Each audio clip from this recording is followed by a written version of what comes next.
Welcome listeners to Off the Cuff with Namrita, and hope you all are doing well this Sunday morning. And what can I say about my guest today? I've been meaning to talk to him for quite some time. It's been pre-COVID times, and what I'll say is that we both are like chalk and cheese, coming from completely different intersections and backgrounds. So this talk will be really interesting, and I hope you all enjoy it too. I'm thrilled to have PC Munoz on my show. He's a poet, percussionist, producer, performer, and recording artist. And for the past 30 years, he has worked in a wide range of musical styles from hip hop and jazz to pop, classical and spoken words. One of his genre-bending collaboration with cellist Joan Jeanreneaud earned him a Grammy nomination, and PC has just been named as the 2022 Quinteto Latino Composer-in-Residence, and he's a Mosaic America Fellow too. So welcome PC to my show Off the Cuff. Thank you so much for having me. I am delighted, and PC, I have a lot to talk to you because you are so versatile, and and I personally wish I could treat every person like a blank slate when I meet them for the first time, and this is the first time we are meeting. It is. Yeah, but unfortunately, we bring our own stereotypes and prejudices and judgments when we meet people, and we put them in a box. So tell me more about yourself. Especially, you describe yourself in a video as a tragic mestizo, a feral half-breed, a savage in a bow tie. Can you explain this? Yes, I did. It was beautiful though. So can you explain this evocative self-analysis of yourself? That's so funny. That's perfect. So I actually appreciate you noticing that. So what you just mentioned was, it's a little excerpt from the long-form piece I have called Half-Breed. Okay. Which is specifically addresses multiracial identity. Mm-hmm. So, I am multiracial. So my father is an indigenous Chamorro from Micronesia. So the Marianas Islands, just near the Philippines. Okay. And my mother is European. She's Portuguese and English and Irish. And or English and Scottish, I should say. And, having that sort of ambiguity, it definitely confuses people. And also as you're growing up, people, ask you what you are, and people expect certain things of you. So I have, written a lot about this stuff, and I thought that I need to deposit it all in one place. Otherwise, I'll just be writing about it forever. Okay. Because people, especially when you're multiracial and you're thinking about where do I belong and what culture is really mine, and all of those sorts of things. So I thought I'll make this one piece that addresses it specifically. And those things that you mentioned, feral half-breed, tragic mestizo, savage in a bow tie. Yeah. These are ways of playing with, how people view indigenous people and how people view European people. The bow tie, the fanciness, the savageness, the purported savageness of indigeneity. Those are the images that I was playing with there. Like, because I'm both. I don't. I can embody those depending on how I'm looking that day. People view me differently, and my exploration of that in Half-Breed is to sort of explore all the different experiences I've had, both from the dominant society and from my own culture, like the way people respond to you when you aren't full of one thing or the other. Yes. And because people do have their comments and they have their expectations. Yes. And, I'm sure in your culture as well, like when kids who are mixed don't know the language or they don't know all the customs, and people look at the parents like, why didn't you do that? Why didn't you show them this? That's a very common thing that happens with multiracial people. And, so those are the things I was exploring in that piece. And yeah, I just saw the trailer. I'm sure there'll be a lot more because just those words were very powerful. And I think we all go through that kind of, wherever you come from, kind of feel misfits.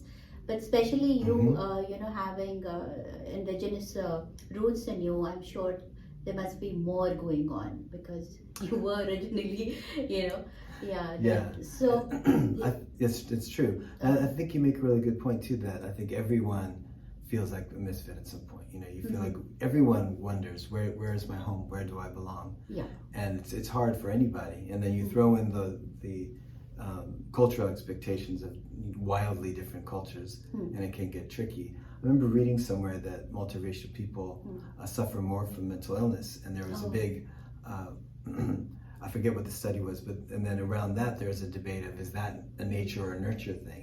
Yeah. To me, I definitely think it's much more the environment because of the expectations that are put on you. Like, you don't know. For a lot of people, it's really torturous, especially if they're living in a place where there aren't a lot of people of color, and they have to go, oh, you know, what do I choose, or do I need to choose? Or and there might be people telling you're just this because of how you look, or because of how you act, or where you are. So it makes for a interesting life journey. Absolutely. I think, you know, and you learn from it. You become a different person, definitely.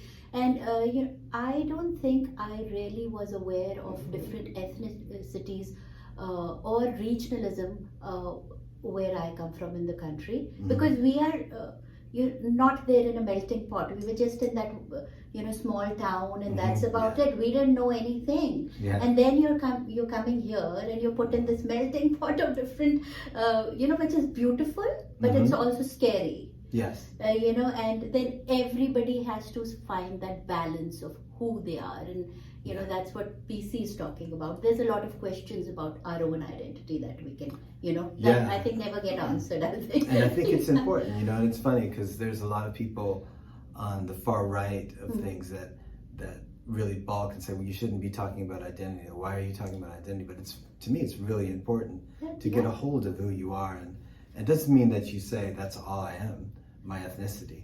But but it's definitely something important to talk about and to definitely. You know, absolutely. It's a huge part of you. And now, you know, coming to nature versus nurture, you talked about that. You have a video coming up, Dance With You, a new music project you are working on, and your son is playing the flute in that music video. Yes. So tell me more about that, and what tools can you give your son to be more in unison with the diverse world around him? You know, that's very important, and I think our kids also struggle with that a lot. So, and any music advice you'd like to give him? Sure. Yeah, well, my young son, his name is Miguel. He's 15. He goes to the School of the Arts in San Francisco, and he's a flutist and also a keyboardist. Wow. And I spent about a year listening to the music that he listens to. Okay. So, and it's a lot of, you know, contemporary pop music, American pop music, a lot of EDM, electronic dance music. Okay. And you know, he's turning me on to all the younger artists. Okay. You know, because otherwise I'll be listening to my own personal favorites but he turns both my wife and I on to a lot of cool stuff. So I've sort of you know, taken all that stuff in, and when I was starting to make a song for the summer, I really wanted to make a what they call summer jam, something that is fun to turn on at a party. Yes. So I do so much heavy stuff. Like this stuff, like Feral Half-Breed, Savage in a Bow Tie. I do so much heavy stuff. I thought, for this summer, I just want to do something that's for dancing, that's for turning up at your summer picnic or gathering and just enjoy it. So I started writing that, influenced by the music I was listening to with my son. And because of that, I thought, I wanted a guest vocalist, and I got this young woman named Amaliana, who's a really fantastic vocalist, to sing on it. And there was also room for another instrument, and I thought, I'll ask Miguel to come play flute on it, because he's been doing really well with it, loves to improvise, has a great ear. So I said, come on in and let's do this song together. Okay. And it took him a little bit in the studio. He's been going to studio since he was very young, but it would still, as you know, it's intimidating when you first are using your voice, your instrument in front of people. Like, there's an engineer there. There's mics and people are looking, and it's not a performance, it's different. So it took him a little bit, but he got into it, and we captured some really cool things. And I think I was telling you earlier, he's really glad that I don't play flute. Because I can play lots of different percussion instruments, I use my voice, but I have no idea what I'm doing on flute, and he loves that. Because that way, but how I do insert myself there is you know, how to approach performances. How to arrange practice to practice, basically. What do you do for the practice of your practice? Yeah. You know, these sorts of things. Getting yourself ready for performances, for recording, and making sure and also gear and recording things. So I help him with those sorts of things, and when he asks other things, I help as well, but I let him explore it on his own, because he has to have his own journey there. Well, he's lucky to have you. I will say that. What about his, how he can deal with his own multiracial? Yeah, so it's funny. He's sort of further, but also he's sort of going back, as my wife is Filipina. So it makes him he's 75% Pacific Islander. So he's and then he's still got the quarter of the European for me in there. And yeah, we've because he knows this is a subject that's we talk about it so much at home. He definitely identifies as a person of color and as an Asian Pacific Islander. At the same time, he loves his grandma who's European, and he's very aware of these sorts of things. And I think it's good that he's aware there are all these. And one of the things I personally like about being multiracial is I tend to identify really well with everybody. I can meet someone and they can look or remind me of lots of different people in my family. Because there's all sorts of people in my family, and for him it's even more so. So I think that's one of the great things about having a multicultural background within you. Very true, very true. And I think the kids come more equipped with dealing with. They do, and especially now, like they're very alive to those sorts of things. Absolutely, yeah. We have our own baggage to carry, which We do. takes time. Yeah. So now, I want to talk to you about your writing, because you're a great, wonderful poet. And my first impression of you as a poet was long lasting. And the poem I think you read was Ricochet from Physical Science, and there was something about the way you spoke, the expression, and there was angst in your words, and it was very, very impressive, and that stayed with me. And I also bought that book of yours, but I couldn't meet you that time. Right. So tell me about your writing process. What is the source of your words? Is it observation or an incessant uneasiness about a certain subject? That's a good question. I would say of those two, it's probably both. I'll a lot of times it's is an interest in a phrase or an image. Okay. So I'll fixate on a phrase and then decide how that's going to be explored. Sometimes it's a theme. With Ricochet, it was just the word, and strong, I started thinking about ways to talk about or what I wanted to explore with that particular image. And then other times it's something that I specifically want to say, and I have to craft, what phrases and what words I want to center it around. Okay. But I get really excited though when I have a phrase that I want to explore, or things that I want to say. Then I think, what's the best way to express that? And I'd spend a lot of time crafting what I think is really great ways of saying something, and I'll parse through them all before I put them into a final piece. Okay. One more thing was, if you could recite anything you have, I brought a couple that would of be things. lovely. Yeah, I brought a piece called Life or Death, which I recited last spring for a commission from the Hugo House, which is a literary center in Seattle. Oh, okay. And I've performed Half-Breed there. Oh, okay. And then they asked me to come and do this thing with a few other authors. Okay. 3 authors from across the nation, really great women authors. And they gave us the theme of death. Oh. And this is what I came up with for death. And I would love to hear, yeah. I called it Life or Death. This is how it goes. What if I told you I was dead already? A phantom, a specter, an apparition. Dead man reading. I feel dead sometimes. Some hopes are dead.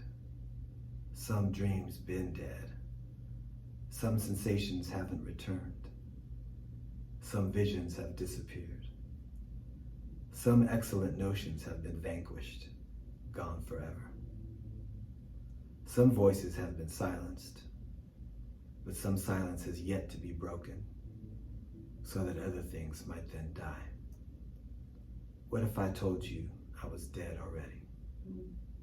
See, you and I, we've always been at the end of the world. Armageddon has always been just around the corner. And all our decisions, all this time, have been life or death. Every single one of them. Everything we do controls the world. It's all life or death. So Wow. that one, I had that everything we do controls the world, because I think people think your actions, like we tend to think of our actions as minuscule, because the universe is so large and there might be multiple universes. But literally, I was thinking everything we do controls the world. That is actually totally accurate. Yeah. That's why I'm saying it's very real and very true. Yeah, it's very true. Yeah. It's just that we need to be aware of, we don't, like you're saying, we don't think about it. We don't think about it. And it seems grandiose, and it seems maybe even, a little crazy to say that. But when you go deeper, when you go that other layer deeper, and you go, actually, it's completely accurate. Everything we do controls this world, and that reminds you of your agency, in the world. Absolutely, yeah. And it's so similar to what Indian spirituality, talks about. Doing your karma. Oh yeah. Every karma you do, every word that comes out of your mouth is will important. affect. Yes. Will affect. So It that's has an effect. exactly that's what. Yeah. Yeah. Thank you for pointing that out. That's true, and I think My next segment is a Bolly segment. I don't think you know anything about Bollywood. very It little. It's a slang for Hindi cinema. Yeah. But I know you're really absolutely amazing musician, and you have a special instrument for us. I do. A slapstick it's called. It's called Slapstick. And yeah. I'd love for you to play that. Okay. And what I'm going to try is we can collaborate on that. So I love music. It's not that I can sing, but I'll try. Right, yeah. So I'll try sounds to, fun to me. and like you said, that rhythm kind of, For sure, yeah. inspires words. So I'm going to try that. Okay. And tell us a little bit about that, how music has defined you as a person, and do you always carry a rhythm within you, brushing your teeth, combing your hair, or on a personal basis? Yeah, that's how it started actually. I was bouncing around my third grade classroom, tapping on everything. Okay. And my third grade teacher, Mrs. Machado, she's like, we have free, back then in the 70s in California, you have free music instrument lessons for the public school system. And she said, we have free drum lessons at school, and you should probably sign up for them because you're bopping around hitting everything with rhythms. And I loved music, but I wasn't playing anything, and I thought, yeah, I'll try that. And definitely every day I am tapping out rhythms, I'm thinking of rhythms, I'm often singing melodies and rhythms into my phone, trying to capture them. As I've gotten older, I have to record them. But before I would just maybe scribble them where I could remember them all.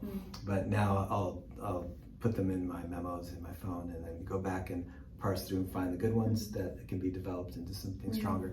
And so there's constantly rhythm and words sort of pulsing through my brain, and I'm always making little notes for use later.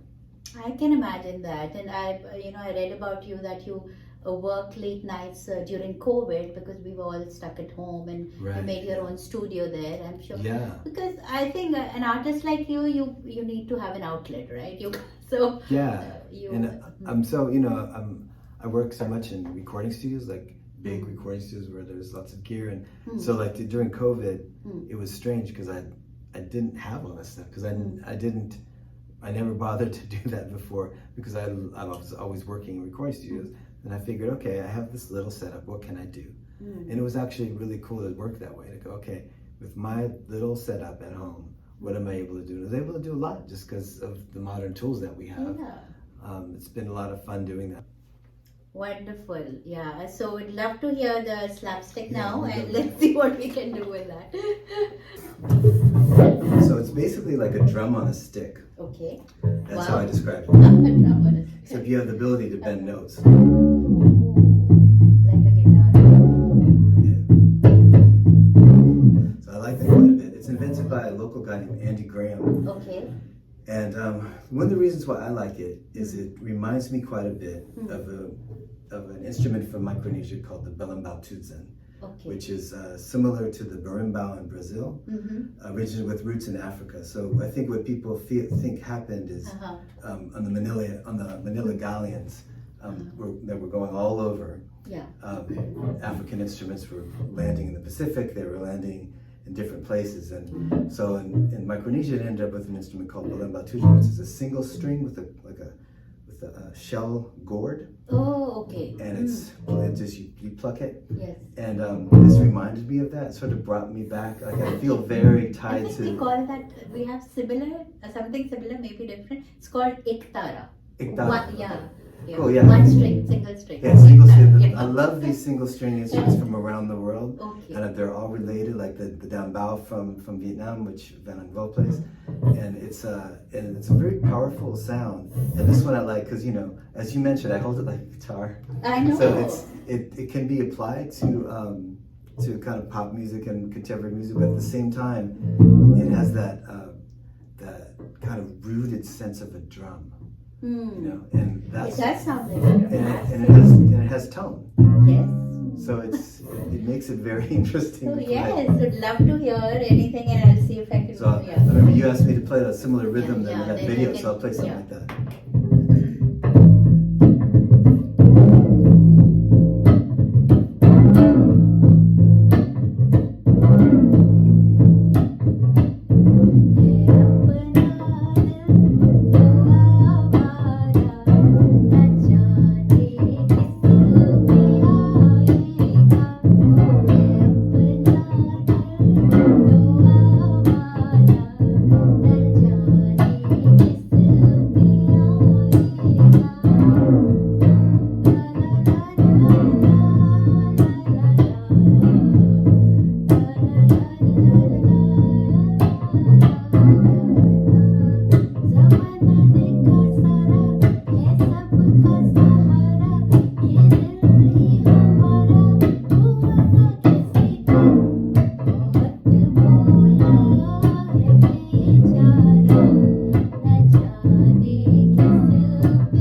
That's cool.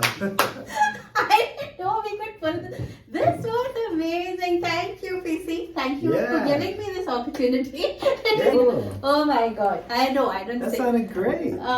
This, I think we should, good note to end on. Yeah. Thank you so much for coming on Off the Cuff. Thank you so much for having me. It's really And fun. thank you. Same here. And, my delight.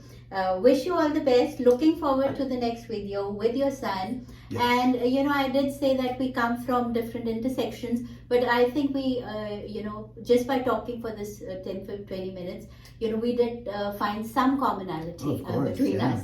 And thank you. Stay well, everybody. And do go to my Facebook page, Off the Cuff with Namrita on Bolly 92.3 FM. Thank you so much. Bye bye. Thanks, everyone. Thank you, PC. Yeah, thank you. That was fun. Shosha is a creative Indian restaurant located in the heart of Silicon Valley. Shosha is a woman-owned business that serves traditional Indian flavors assimilated with molecular gastronomy techniques. The best Indian bar with happy hours in the Bay Area serves handcrafted drinks inspired by flavors from India with modern craft cocktails that are presented in unique ways. Shosha is a modern take on traditional Indian cuisine. We specialize in corporate luncheon, anniversary celebrations, birthday parties, and catering. Do check us out for a memorable modern Indian dining experience. Shosha is located at 141 South Murphy Avenue in Sunnyvale, California.